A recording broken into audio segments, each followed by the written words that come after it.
Hello बच्चों, कैसे हैं आप सभी। चलिए इस वीडियो में हम समझेंगे कक्षा 7 की वर्कशीट नंबर 24 जो कि 22 अक्टूबर 2021 की वर्कशीट है और आज का विषय है बच्चों सामाजिक विज्ञान। और आज हम पढ़ेंगे मुगल साम्राज्य के बारे में। तो चलिए इस वर्कशीट को शुरू करते हैं।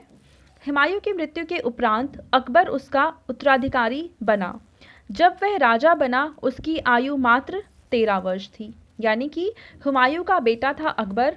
और जब अकबर राजा बना हुमायूं के बाद, तब वो सिर्फ और सिर्फ उसकी उम्र जो थी वो 13 साल की थी। बैरम खां उसका संरक्षक था एवं मुगल साम्राज्य के विस्तार एवं सुदृढ़ीकरण में उसकी सहायता की। तो देखो, जब राजा बना अकबर, तो क्योंकि उसकी उम्र सिर्फ 13 वर्ष की थी, तो जब कोई राजा ऐसा बनता है जिसकी उम्र बहुत छोटी होती है, तो उसका एक संरक्षक भी साथ में होता है, और वो संरक्षक थे बैरम खां। ठीक है। और अकबर की जो शासनकाल है उसको सुदृढ़ करने में सबसे ज़्यादा इम्पॉर्टेंट रोल जिसने प्ले किया वो थे बैरम खां। चलिए आगे देखते हैं। अकबर के प्रमुख सैन्य अभियान। 1556 और 1570 के समय अकबर अपने संरक्षक बैरम खां और अपने घरेलू कर्मचारियों से स्वतंत्र हो गया। यानी 1556 से लेकर 1570 के बीच में बैरम खां स्वतंत्र हो चुके थे। उसने सूरी और अन्य अफगानों, निकटवर्ती राज्यों मालवा और गोंडवाना तथा अपने सौतेले भाई मिर्ज़ा हाकिम और उज़्बेकों के विद्रोह को दबाने के लिए सैन्य अभियान चलाए। यानी आसपास वो सभी लोग जो कि अकबर के लिए समस्या पैदा कर सकते थे, उन सभी को दबाने की कोशिश करी अकबर ने। 1568 में सिसोदियों की राजधानी चित्तौड़ और 1569 में रणथंभौर पर कब्जा कर लिया गया। 1570 और 1585 के समय गुजरात के विरुद्ध सैनिक अभियान हुआ, यानी गुजरात पे हमला किया गया।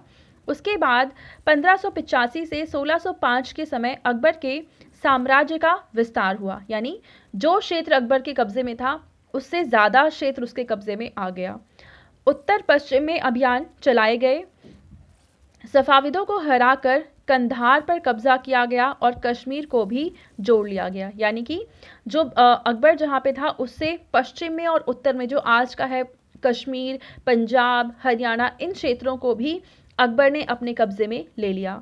मिर्ज़ा हाकिम की मृत्यु के पश्चात काबुल को भी उसने अपने राज्य में मिला लिया।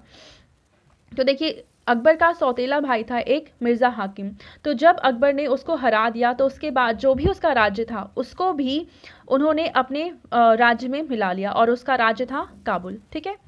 दक्कन में अभियानों की शुरुआत हुई। दक्कन का मतलब दक्षिणी भारत में। बरार, खानदेश और अहमदनगर के कुछ हिस्सों को भी राज्य में मिला लिया गया।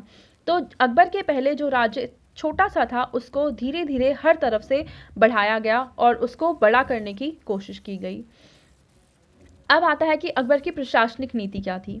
अबुल फजल द्वारा रचित अकबरनामा से अकबर के प्रशासन संबंधी जानकारी प्राप्त होती है। तो बच्चों यहाँ पे एक क्वेश्चन ये बनता है कि अकबरनामा किसने लिखा था। तो अकबरनामा के रचयिता थे अबुल फजल, और इनकी बुक को पढ़ने से हमें पता चलता है कि अकबर का की जो प्रशासनिक नीति थी वो किस तरह की थी। साम्राज्य कई सूबों में बटा हुआ था, जैसे कि आज है हमारा पूरा देश है और वो छोटे छोटे राज्यों में बटा हुआ है।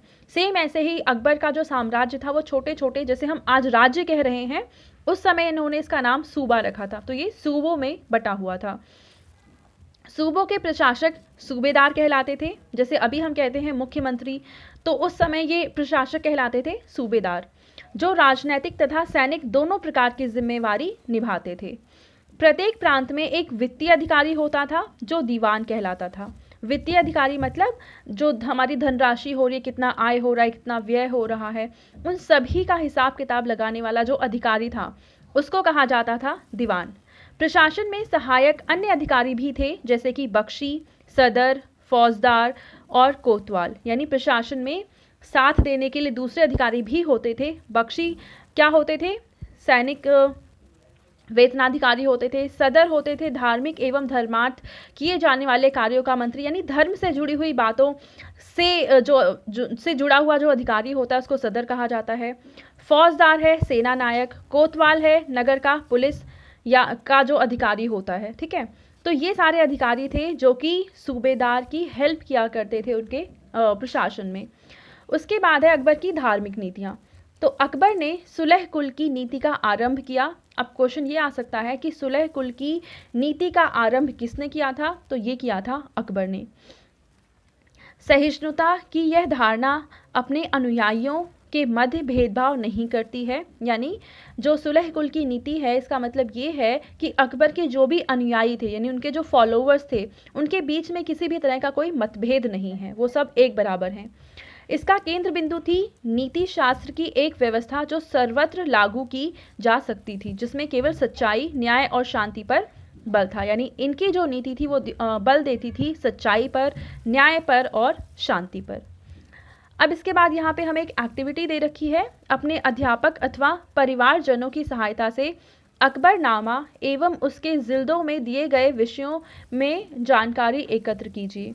तो बेटा आपको गूगल पे इसके बारे में मिल सकता है। अगर आप गूगल पे सर्च करेंगे अकबरनामा के बारे में, तो अकबरनामा में किस तरीके की चीज़ें लिखी हुई हैं, क्या क्या बताया हुआ है, ये जानकारी आपको मिल जाएगी। ठीक है, अब हम बढ़ते हैं हमारे प्रश्न उत्तर पर। पहला प्रश्न है कि अकबर की धार्मिक नीति की विशेषताएं बताइए। तो अकबर की धार्मिक नीति क्या थी? तो आप ये वाला जो पूरा पार्ट है ये क्वेश्चन नंबर 1 के आंसर में लिख देंगे। ठीक है, आंसर है ये क्वेश्चन नंबर 1 का।